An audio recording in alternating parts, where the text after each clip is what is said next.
자, 오늘은 나를 따라오려거든 이 말씀 같이 나누겠습니다. 말씀의 핵심은 베드로의 항변과 예수님의 질책이었습니다. 그러나 이 베드로의 항변은 실상은 주님을 위한 항변이 아니었죠. 자신을 위한 항변이었음이 주님과의 대화를 통해 드러났습니다. 실상은 그리스도를 통해서 자신의 삶만을 도모하고자 하는 것이 베드로가 항변으로 드러난 거예요. 이 항변 속에는 예수님을 향한 질책도 있었고 예수님을 향한 분노도 있었어요. 이런 베드로의 항변과 요구하는 이 자체, 이 그림 자체를 주님은 뭐라고 얘기했냐면 이것이 하나님의 일을 도모하지 아니하고 사람의 일만을 도모하고 생각하는 거라고 주님은 그 자체를 질책한 것입니다. 그러나 안타까운 것은 이 베드로의 항변이라고 하는 것이 베드로만의 항변으로 그치지 않는다라고 하는 것입니다. 우리가 금송아지의 망령이라는 말을 나누었던 것처럼 모든 역사, 모든 인간의 속에는 이 베드로가 주를 향하여 외쳤던 그 항변의 외침이 존재합니다. 그래서 비단 베드로와 이스라엘만의 항변이 아니라 신앙 고백을 했지만 우리가 흔히 하는 말로 예수를 믿는다고 하지만 이런 사단이 난 근원적인 이유는 무엇입니까? 기독교 신앙에 대한 근본적인 왜곡된 시대 정신에 합류하고 나도 그 시대 정신에 동감하기 때문에 그렇습니다. 시대 정신이라고 하는 것은 여러분 굉장히 부드럽지만 굉장히 무게 있는 말이에요. 어떤 차원에서 마치 중력의 법칙 아래 사는 것과 같아요. 그래서 웬만한 신앙의 시선이 아니면 이 안목에서 벗어나기 어렵습니다. 여러분 누가 중력의 법칙을 거스를 수 있어요?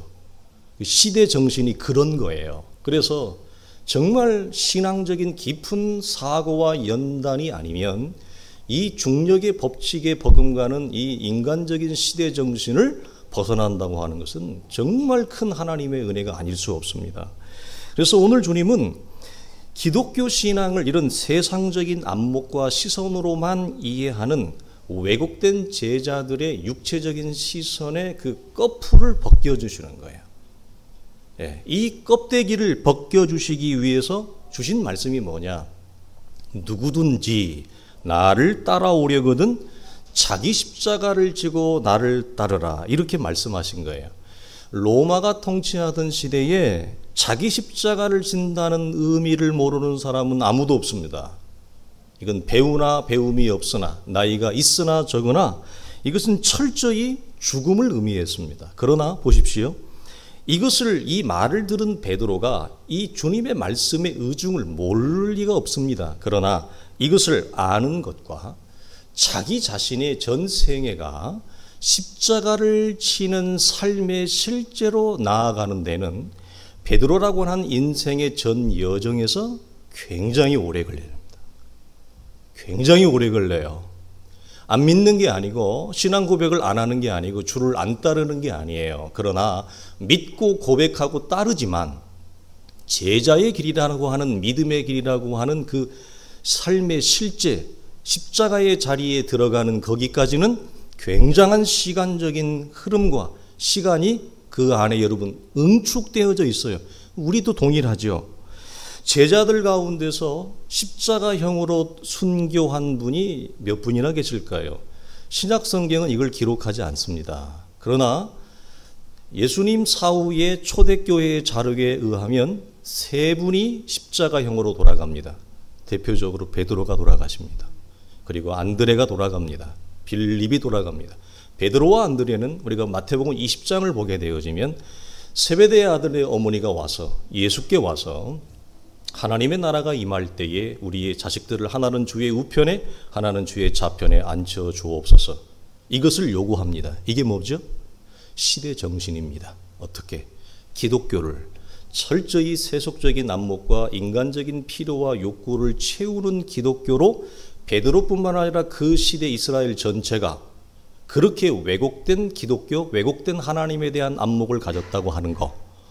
그래서 그 어머니가 그렇게 요청할 때 주님이 하신 유명한 말씀이 있죠. 너희가 과연 내가 마시려고 하는 그 잔을 마실 수 있겠느냐? 그 잔이 성공의 축배를 드는 잔이라고 어머니는 생각했죠. 예, 우리가 승리를 하면, 파티를 하면 축하를 하잖아요. 그 셀레브레이션의 잔을 높이 드는 승리의 잔이라고 생각을 한 것입니다. 그러나 안타깝게도 그 잔은 죽음의 잔이었습니다. 십자가의 잔이었습니다. 십자가의 피의 잔이었죠. 그래서 주님이 과연 네가 이 잔을 마실 수 있겠느냐? 아무것도 모르고 대답을 했습니다. 아멘. 네. 그러자 그것이 어떻게 성취가 됐죠? 정말 자신의 자녀들이 제일 먼저 초대교회가 일어난 이후에 가장 빨리 순교하는 순교자의 영예와 영광의 잔 속에 들어갔다고 하는 것. 아마 우리 성도들이 이런 깊은 신앙적인 좌우와 내용을 알아서 아멘을 잘 안 하시는 것 같아요. 우리 성도들은 섣불리 굉장히 수준이 있는 거죠. 예. 여러분, 십자가를 진다는 것은 주님 당시는 문자적으로나 실제적으로나 죽음을 말했습니다. 그래서 제자의 길이란 이 차원에서 죽음에 이르는, 우리가 예전에 성가대에서 많이 불렀던 디아돌로사, 죽음에 이르는 길이었습니다. 그런데 놀라운 것은 주님은 이 죽음에 이르는 십자가를 제시하면서 강요하지 않고 우리에게 이 또한 선택하라고 말씀하십니다. 24절에 나와 있는 이 구문 자체, 누구든지 나를 따라오려거든, 이 구문 자체, 이 말씀 자체는 강요가 아닙니다, 여러분. 그럼 어떡하라고요? 우리 보고 십자가를 보이고 제시하며 선택하라고 하는 거예요. 어떻게? 자발적으로. 그래서 누구든지 나를 따라오려거든, 이 말씀을 하는 겁니다. 이 자발적인 선택은 그 다음 25절에서도 어떻게 나타나느냐?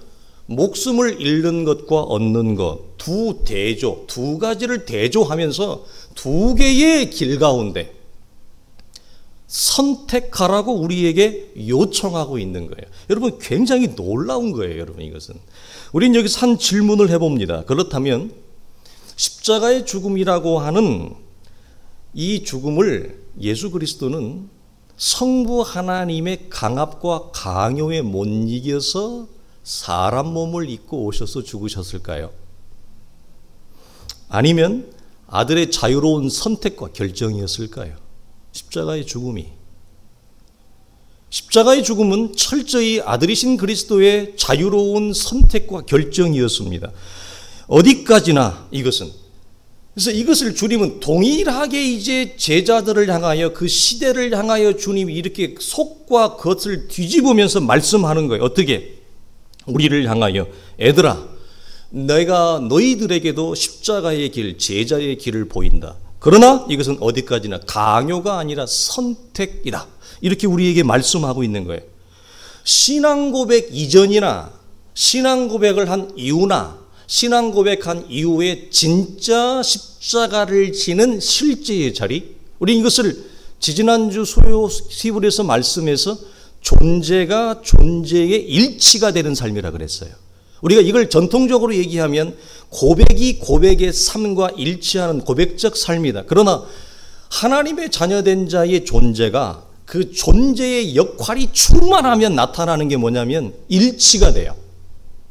이걸 한마디로 얘기하면 하나님의 사람됨이 커지고 깊어지는 걸 얘기해요. 그래서 존재 자체가, 사람 자체가 커지니까 여기에는 기술이나 역할 따위가 필요가 없어요. 아마추어 때는 기술과 역할을 모방하고 흉내를 냅니다.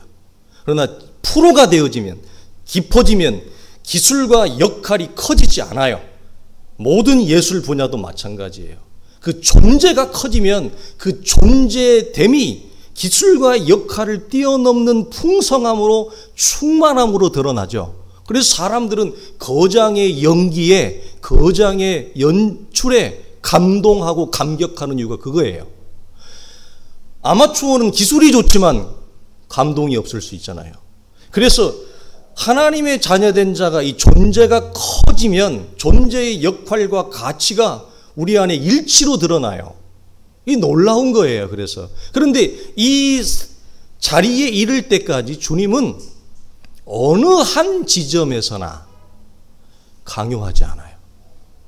또 이게 여러분 놀라운 거예요. 우리 같으면 속이 터지잖아요. 닥달을 할 수밖에 없잖아요. 도대체 언제 이게 인간이 되냐, 이게. 언제 이게 사람다워지냐, 이게. 우리의 마음에 애달픔이 큰데 주님은 신앙 고백 이전이나 이후나 아니면 참된 일치의 자리에 나아갈 때까지 어느 한 구석에서도 주님은 닥달하지 않아요. 이걸 우리식으로 얘기하면 미워하지 않아요. 눈치 주지 않아요. 그리고 사랑 가운데 오래 용납하심으로 우리를 참아 기다려주세요. 이게 여러분 우리가 항복하는 거예요. 사람은 폭력 앞에 항복하지 않습니다. 사람은 폭력을 당하면 어떤 마음이 생기죠? 그대로 갚는다. 아니요. 더 세게 갚는다. 내가 모욕과 수치를 당하면 내가 지금은 힘이 없지만 내가 너 두고 보자. 내가 힘이 생기면 내가 힘을 기르리라. 내가 반드시 너를 대갚아 주는데 내가 갚은 것 이상으로 너를 갚으리라. 그래서 내가 너를 밟으리라. 이거예요. 그러나 여러분 주님은 전혀 그런 방식으로 우리를 다루지 않으세요. 우리를 여러분 대접해 주지 않으세요. 이게 놀라운 거죠. 그래서 우리는 사람은 언제 자신의 속내를 드러내느냐? 사랑과 용서 앞에서 속내를 드러내지 세속적인 권위와 권력과 힘과 이런 폭력 앞에 자신의 존재됨을 드러내지 않습니다. 그래서 왜 십자가가 사람을 변화시키느냐? 십자가는 참된 사랑과 용서가 꽃피우는 놀라운 하나님의 복음의 정상이거든요. 그래서 십자가를 경험하면 사람이 바뀌는 거예요. 십자가를 만나면 사람이 새로워지는 거죠. 그래서 여러분 십자가는 여전히 나를 새롭게 창조하는 하나님의 위대한 복음의 무기예요. 놀라운 겁니다, 여러분. 그래서 여러분 우리는 이 지점에서 주님은 우리를 향하여 어떠한 강압도 하지 아니하시고 기다리는 것. 여러분 얼마나 아름다워요? 얼마나 인간적이. 이게 정말 여러분 우리가 말하는 인간적이지 않습니까? 사람답지 않습니까? 사람을 사람으로 대접해 주잖아요. 세상이 나를 사람으로 대접해 줘요? 안 그렇잖아요. 사람은 철저히 나의 가치와 능력에 따라 평가합니다. 그게 여러분 인간적인 건가요? 그게 여러분 사람다운 건가요? 아니죠. 나는 상품이 되어지는 거죠. 이 상업주의적인 세상에서. 그렇지 않습니까? 십자가의 죽음은 여러분 예수 그리스도에게는 필연의 세계였습니다. 누가복음 22장에서 이렇게 말씀해요. 인자는 이미 작정한 대로 간다. 필연이에요. 마태복음 26장에서 인자는 이미 기록한 대로 가거니와. 작정. 이미 기록한 필연을 얘기합니다. 그래서 예수 그리스도에게 십자가는 여러분 피할 수 없는 운명이자 숙명의 길이었습니다. 십자가의 고난은 내가 하나님의 아들이요 참된 메시아임을 역사 속에 스스로 증명하는 자기 증명의 최고의 정체성이었어요. 우리가 그 지난주 히브리서에서 나눌 때 뭐라고 얘기했어요? 고난은 내가 고난 가운데 환난 가운데 있는 것은 내가 하나님의 자녀인 것을 증명하는 객관적인 자기 선포다. 고난 가운데서도 환난 가운데서도 내가 도피하지 아니하고 체념하지 아니하고 도망가지 아니하고 여전히 믿음의 길을 걷고 있다고 하는 그 자체가 무엇이다고요? 너는 내 자녀다. 내 아들이다. 이걸 선포하는 위대한 하나님의 역설이었다. 그렇게 말씀을 드렸습니다. 그렇다면 여러분 피할 수 없는 운명이었기에 예수는 마지못해 이 십자가를 선택한 것일까 하는 생각이 듭니다. 그러나 여기서 우리는 볼 때 기독교 신앙의 놀라운 반전은 여기 있죠. 피할 수 없기 때문에 어쩔 수 없어서 세상을 살아보니까 안 되더라는 거죠.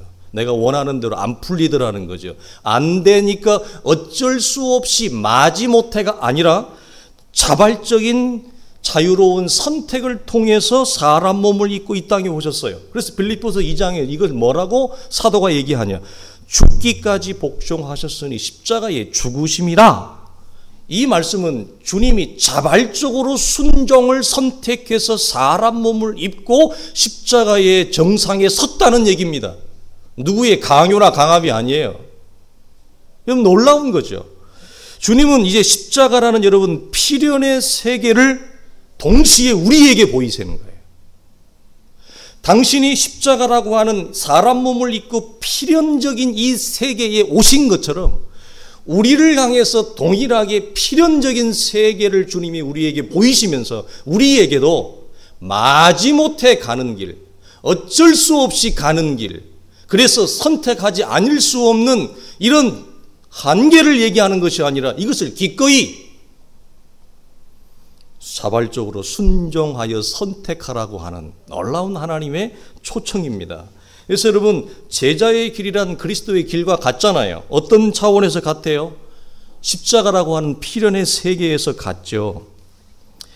여러분, 우리는 이 말씀을 앞에서 우리는 십자가를 자발적으로 선택하라고 하는 주님의 이 메시지 앞에 주님의 눈빛을 여러분 볼 수 있습니다.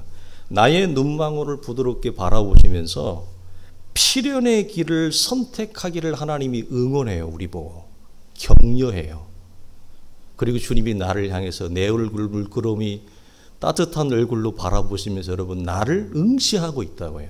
놀라운 거예요. 이게 주님의 눈망울을 보세요. 사람으로 세상에 태어났습니다. 누구나 천하를 품고 싶은 마음이 있습니다.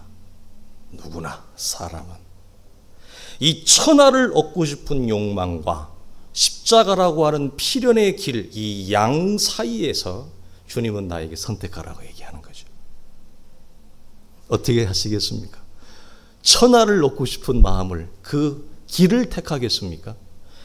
여러분, 이 자율적인 선택은 그래서 주님이 뭐라고 말씀하시? 이 차원에서 나를 위하여 지 목숨을 잃으면 도리어 찾을 것이고 제 목숨을 위하여 살면 도리어 잃어버린다라고 하는 위대한 역설을 얘기합니다. 여기에는 여러분 놀라운 비밀이 숨겨져 있어요. 사실은 24절과 5절에는 사람은 누구나 필사적으로 자기 생명의 보존을 위해서 싸웁니다. 이 땅에서 자기 생명의 보존, 자기 소유의 보존을 위해서 싸워요. 그 사이에서 예수를 위한 위험한 이 선택, 모험의 기로에 우리는 항상 서 있습니다. 이것은 예수를 믿는, 특별히 신앙 고백을 한 제자들의 길에서는 항상 자기 생명의 보존, 내 소유의 보존, 그리고 예수를 위한 이 위대한 도전과 모험을 선택하는 이 기로 와중에 우리는 항상 매일매일 서요. 사실 이 매일매일의 삶에서 이 선택의 위험과 도전이 우리에게 없는 날은 없어요. 죽어야 없어요. 살아있는 날은 반드시 있습니다. 주님이 이 기로에서 우리에게 말씀하는 겁니다. 여러분, 그리스도를 위해 죽음을 선택하라는 놀라운 도전을 우리에게 주옵니다. 그래서 이 차원에서 제자의 길, 믿음으로 살아간다는 말은 반드시 무엇이 있어요? 자유로움이 있고, 그 자유는 우리로 하여금 무엇을 해요? 스스로 선택하게 하고, 그 스스로 선택하는 길은 사람들의 눈에 볼 때 매우 위태한 길이 있는 길일 수 있죠. 예수를 따라가는 길이 여러분 사람들의 눈에 볼 때 얼마나 이런 미친 짓입니까? 얼마나 비상식적인 짓입니까? 얼마나 바보 같은 짓입니까? 그럼에도 불구하고 그걸 택한다. 이건 뭐예요? 믿음의 모험이죠. 그래서 여러분, 믿음에는 반드시 자유로움과 선택과 스스로 자율적인 자발적인 선택과 그걸 내가 택하는 위대한 도전과 모험이 있어요. 이게 믿음을 이루는 여러분 놀라운 요소들입니다. 그래서 여기서 우리가 무엇을 발견하죠? 믿음이라고 하는 것은 매우 수동적이고 어려움이 없는 길만을 골라 택해가는 안정적인 것을 택하는 것이 아니에요. 시대 정신이 말하는, 누구나 다 말하는 정답이 있는 길, 해답이 있는 길만을 디딤돌 삼아서 건너가는 것이 믿음이 아니에요. 이걸 우리는 매우 자기 방어적인 선택이라고 그래요. 매우 자기 방어적인 선택을 합니다. 왜? 시대가 그것을 안정적이고 성공적이고 편안하고 안락한 삶이라고 시대가 우리에게 무저항으로 가르쳐주는 암시가 있거든요. 그것만을 택하는 겁니다. 그건 여러분 성경이 말하는 기독교의 믿음이 아니에요. 만약 그것만을 택하는 것을 믿음으로 내가 동원하고 작동한다면 베드로에게 했던 말이 딱 떠오르죠. 너는 사람의 일만을 도모하는구나. 나를 통해서. 너는 내게 주어진 믿음을 통해서 네 인생만을 도모하는구나. 사단아, 내 뒤로 물러가라. 이 인간적인 믿음, 세속적인 믿음, 그 믿음으로 여러분 전락되어지고 마는 거예요. 그래서 이 차원에서 여러분 기독교의 신앙, 믿음이라고 하는 것은 수동적이에요? 능동적이에요? 굉장히 능동적이에요. 신앙 고백을 하기 이전까지는 우리가 죄와 사망에 죽어있던 존재이기 때문에 수동적이었습니다. 그러나 신앙 고백을 하고 난 이후에 믿음의 길을 걷는 거, 주님 뭐라고? 나를 따라오려거든 각기 제 십자가를 지고 계속해서 나를 따르라. 헬라어 원문에는 지속적으로 계속해서라는 말이 들어가 있어요. 한 번 따르고 피곤해서 안 되겠네. 한 번 따라보니까 내 입맛에 안 맞네. 한 번 따라보니까 내 생각과 전혀 다르거든. 현실과 전혀 다르거든. 에이 그래 치워.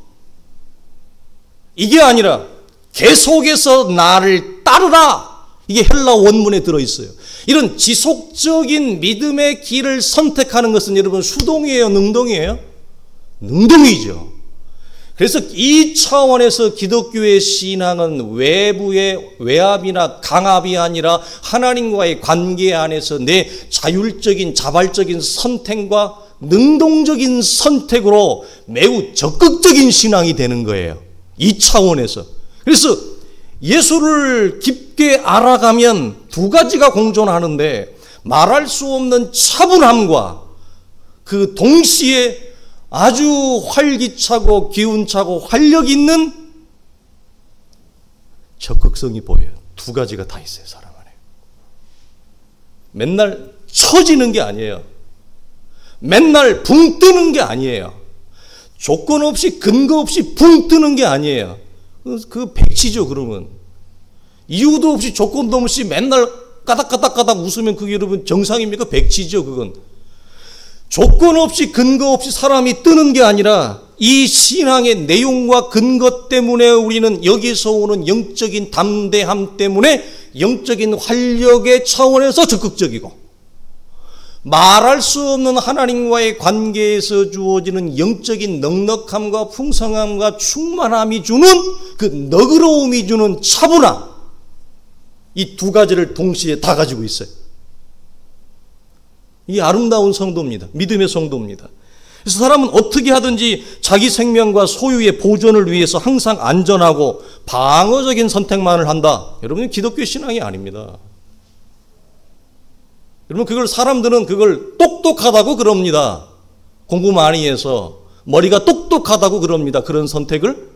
그건 여러분 전혀 신앙적인 선택, 믿음의 선택이 아니라고 하는 거. 그래서 여러분, 모험과 도전이 있는 자유로운 삶이 전제되어지지 않으면 이런 선택을 못해요. 무엇이 전제되지 않으면 자유로운 하나님의 삶, 관계 안에서의 자유가 우리 속에 존재하지 않으면 이런 선택을 할 수 없다. 그래서 이것이 십자가의 죽음을 선택하는 믿음입니다. 그러나 많은 사람들이 천하를 얻고 싶은 욕망 아래서 예수 그리스도를 통해 세상적인 기대와 소원을 얼마나 어디까지 이루어낼까? 이 세상에서 내가 살아있는 한, 특히 내가 젊었을 때. 왜? 몸에 힘이 있을 때 세상 권력도 세상 성공도 쟁취해야 그걸 누릴 수가 있잖아요. 나이 들어서 힘 다 빠지면 그때 세상 권력, 세상 성공 얻어봤자 젊었을 때 같은 쾌락을 못 느껴요.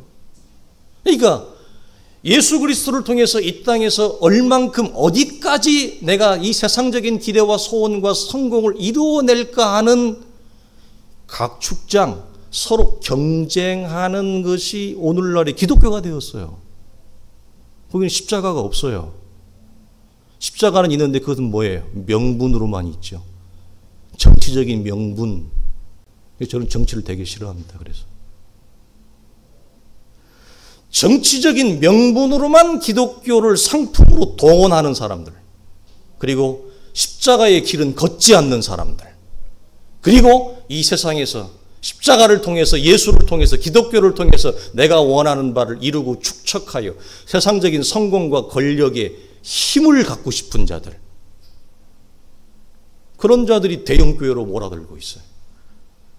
그리고 그들의 입맛을 맞추는 종교적인 상품을 매주 세련되게 뽑아서 설교하는 이 시대,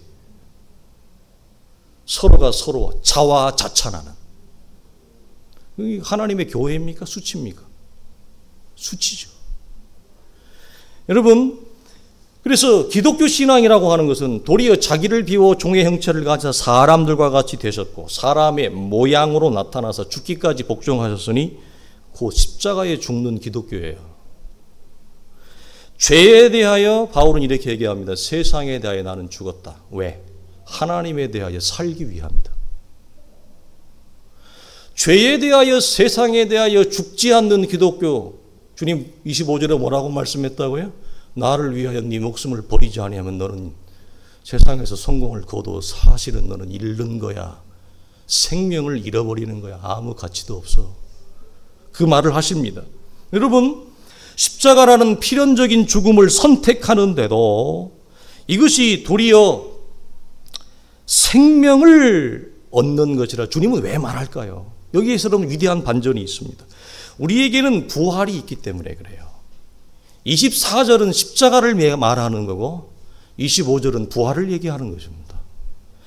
그래서 여러분, 십자가가 필연의 세계, 피할 수 없는 운명이라면 그럼 부활도 피할 수 없는 필연의 세계입니다. 부활도 반드시 우리에게 일어나는 하나님의 운명이에요. 그래서 부활은 우리의 삶을 새롭게 창조하시는 하나님을 말하는데, 여러분, 죽음은 절망이에요. 우리 교회 가운데 정리정돈을 잘하는 은사를 가진 분이 있어요. 좋은 은사입니다. 정리정돈의 은사를 가진 분은 죽음을 깊이 생각하면 더 아름다워요. 여러분, 잠깐 내가 여러분 지금 집에 교회 오실 때 막 그냥 뭐 편안하게 오실 수는 없잖아요. 뭐 옷도 입어야 되고 밥도 먹어야 되고 챙겨야 되고 뭐 할 것이 많아요. 막 널브러져서 막 나왔어요. 여러분의 소유가 널브러져 있어요. 내일 할 일도 널브러져 있어요. 돌볼 것도 널브러져 있어요. 오늘 우리의 생명이 여러분, 생명의 기운이 여러분 끝난다면 그 모든 것은 여러분 끝입니다. 아무런 가치가 없습니다.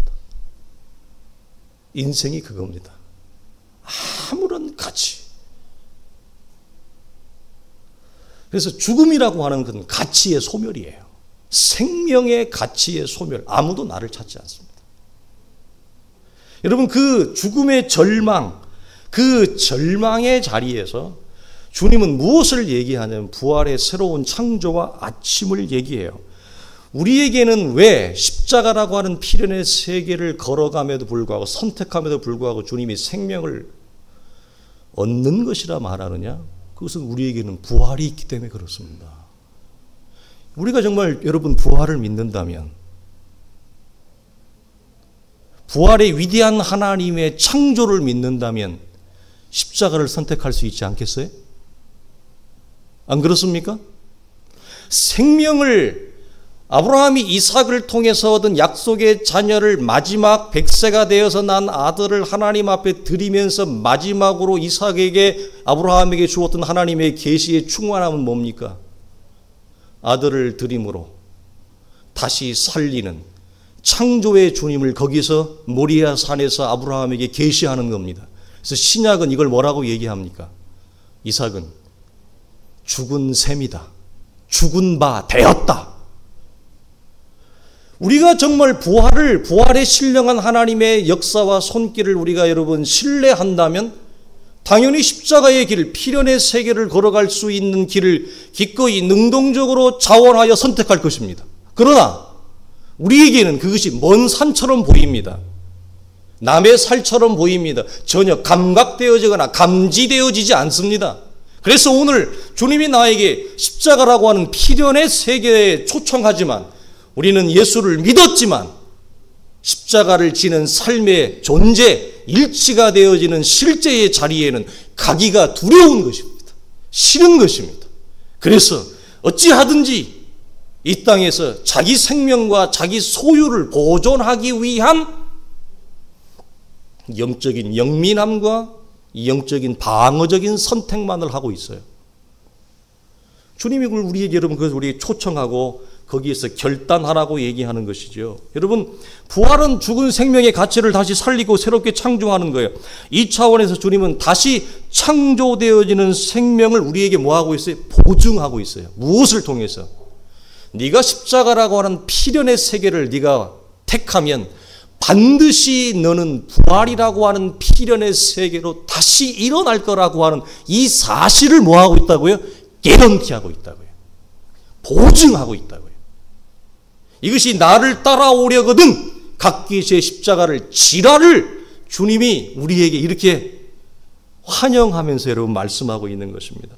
이것이 당신의 길을 따르는 사람들을 향한 하나님의 복음의 위대한 약속과 성취입니다. 그렇다면 여러분 지금도 우리 주님은 우리의 삶에서 십자가와 부활이라고 하는 약속을 우리의 인생 속에 찾아와 개입하시고 함께 하시는데 어떻게 할까요? 내가 원하고 계획한 대로 되지 않는 실패와 좌절이라고 하는 십자가의 필연의 세계를 모든 사람이 다 경험합니다.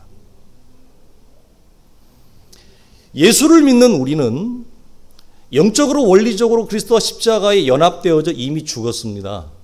근데 안타깝게도 육신에 갇혀있는 우리는 내가 예수와 함께 십자가에 죽었다는 사실을 도무지 감각하거나 경험하지 못합니다. 그리스도의 십자가의 고통을 여러분이 경험하셨습니까? 그리스도의 피눈물을 여러분이 흘려본 적이 있습니까? 사람은 몰라요, 그걸. 그래서 하나님이 그걸 어떻게 우리 세계 속에, 현실 속에 가져오셔서 간접적으로 십자가의 죽음, 필연의 죽음을 경험하게 하느냐? 우리의 인생의 실패, 좌절, 아픔, 고통, 절망, 고난, 환난을 통해서 전혀 원하지 아니하는 눈물이 내 속에서 피어나오는 거예요. 눈물이 마를 날이 없는 거야. 눈물을 닦아도 눈물이 계속 흘러내리는 인생의 암담함과 낙담, 이 무력한 이 자기 가치와 실존 앞에 세상 무력하고 세상 나같이 초라한 존재가 없는 거죠. 실패와 좌절 앞에서 특별히 좀 믿음이 있다고 하는 사람들은 죄와 악에 넘어지고 하나님과 의의 말씀에 순종하는 것이 아니라 죄와 악에 순종하여 악을 자행하고 있는 자기 자신을 바라보면 십자가 앞에 그렇게 초라하고 무력한 자기 자신이 없는 것입니다. 이것을 주님이 뭐하게 하는 거예요? 우리의 매일의 일상에서 경험하게 하는 거예요. 이게 십자가라고 하는 필연의 죽음이에요. 매일의 우리의 삶에서 놀라운 것입니다. 최선을 다해 살았습니다. 누구보다도 옆에도 안 봤습니다. 심지어 저 같은 경우는 가정도 돌아보지 않았습니다. 아내도 마누라도 애들도 쳐다보지 않고 주의 교회만을 살아보고 달려왔습니다. 그런데 결과는 최악의 결과를 마주하는 거예요. 도대체 내가 무엇을 위해서 달려왔지? 내가 누구를 위해 종을 쳤는가? 현실이 주는 선물은 최악입니다. 이게 뭐라고요? 십자가의 연합의 죽음을 우리의 일상에서, 실상에서, 현실 세계에서 주님이 우리를 초청하고 경험하게 하는 것입니다. 이게 우리의 삶에 일어나는 십자가의 죽음입니다. 희망과 절망으로 분투하지만 여전히 쓰디쓴 인생, 이것입니다. 여러분, 저는 생각보다 많이 중환자실에서 생을 마감하는 사람들의 임종기도를 제법 많이 경험한 적이 있습니다. 그들이 여러분 세상을 떠나면서 마지막 목사의 손을 잡고 하나님 앞에 천국을 향한 임종의 기도를 여러분 드리는 거, 여러분 이거 경험해 보지 않으면 인생의 여러분 고즈넉함과 허무함과 허망함이 얼마나 크다는 거 여러분 잘 몰라요. 거기서 우리는 놀라운 전도서에 있는 말씀처럼 지혜로운 자는 결혼식장을 가지 말고 장례식장을 가라고 하는 주님의 말씀이 떠오른 겁니다. 그래서 우리는 놀라운 하나님의 일하심을 봅니다. 매일매일의 실존의 세계에서 실패와 좌절, 낙담과 절망, 원망과 분노라는 십자가의 죽음이 그러나 다행스럽게 주님이 끝이 아니라고 얘기하는 것입니다. 그래서 나를 위해 살면 다시 생명을 얻을 것이다. 부활을 경험할 것이다. 이 실패와 이 낙담과 이 원망에서 주님은 다시 부활이라고 하는 새로운 창조로 우리의 인생을 여러분 돌이키세요. 새롭게 창조하세요. 변혁하세요. 개혁하세요. 일으켜 세우세요. 이것을 주님이 우리 인생 여러분 찾아와 들어와서 일하는 겁니다. 그래서 어떻게 실패 이전에, 낙담 이전에, 원망과 소원함 외에 이전에 결코 가질 수 없었던 새로운 하나님과의 관계가 내 안에 일어납니다. 이게 부활입니다. 이전에 없었던 하나님과의 새로운 시선이 우리 안에 일어납니다. 이게 새로운 창조입니다. 이전에 없었던 하나님과 세상을 향한 새로운 가치가 내 안에서 여러분 터득되어집니다. 이게 부활의 놀라운 창조입니다. 그런데 이것은 절망과 아픔과 환난과 고난이 아니고서는 도저히 우리의 육체의 시선과 육체의 껍질을 벗겨낼 것이 없습니다. 그래서 욥이 고백했던 것처럼 귀로만 듣던 하나님을 눈으로 보는 그 관계의 전환, 관계의 새로운 창조로 나아가는 이 땅에서의 유일한 하나님의 일하심의 통로가 십자가라고 하는 절망의 인생의 현실 속으로 우리를 여러분 깊게 초대하는 거예요. 그리고 거기서 우리는 새롭게 창조됩니다. 거기서 우리는 새롭게 여러분 일어납니다. 믿음이 새로워지죠. 사람이 새로워집니다.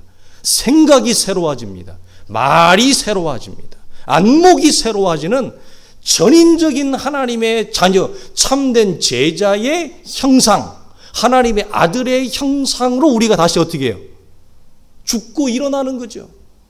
첫 창조의 육체가 죽고 그리스도께서 나를 새롭게 창조하시는 새로운 존재의 창조로 내가 일어서는 거, 그렇게 만들어지는 거, 놀라운 창조가 내 안에서 일어나요. 그래서 십자가라고 하는 필연의 죽음을 여러분 외면하지 마십시오. 여러분다운 나의 가장 나다운 나를 마주할 수 있는 최고의 선물은 뭐죠?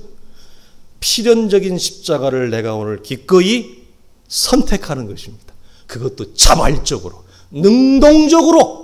그 끝에 무엇이 있다고요?